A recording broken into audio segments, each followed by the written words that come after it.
Je me présente, je m'appelle Elijah Dupuy-Gouas, je suis boxeur semi-professionnel. Je m'appelle Gabriel. Moi c'est Guillaume. Aujourd'hui avec Train Your Mind, donc du coup l'association avec laquelle on a organisé l'événement. Voilà, on a présenté la marche nordique aux personnes un peu plus âgées. Je trouvais ça super sympa parce que voilà, on a pu faire un mélange intergénérationnel entre les jeunes, les plus âgés, le savoir des jeunes aux plus âgés. Donc là, d'habitude, c'est plutôt l'inverse, c'est plutôt les personnes âgées qui nous donnent de l'expérience.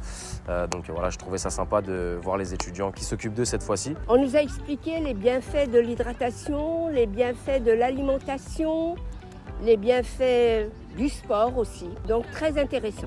Puis c'est pas bénéfique aussi que pour eux, c'est assez bénéfique pour nous parce que ça nous apprend à travailler avec un public avec lequel on n'a pas spécialement l'habitude de travailler. Et du coup, ça nous apprend à moduler nos propos, à simplifier ce qu'on va dire ou même à reformuler certaines de nos questions pour les personnes qui ne comprennent pas. Donc au final, c'est très éducatif pour eux, mais c'est très éducatif aussi pour nous, pour notre future profession. Il y a eu plusieurs ateliers, donc moi je me suis occupé de la partie marche synchronisée. Voilà, l'idée, ça paraît super simple pour nous, mais beaucoup plus compliqué pour eux.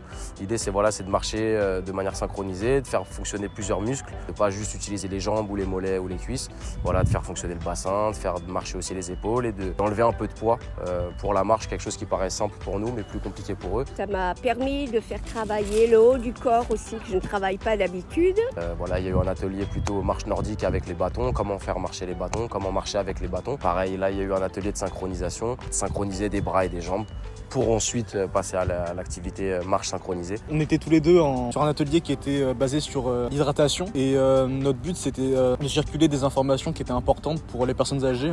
On a évoqué le manque d'hydratation chez les personnes âgées dans notre formation qui est donc celle de diététicien. Moi je pense que c'est important de faire ce genre d'activité parce qu'en fait les personnes âgées c'est pas des personnes qui vont spécialement chercher l'information, donc c'est important que nous on leur apporte pour qu'elles puissent être prévenues parce que c'est un public qui est quand même à risque, surtout au niveau de la déshydratation et puis avec les beaux jours qui commencent à arriver. Nous avons participé à l'atelier hydratation.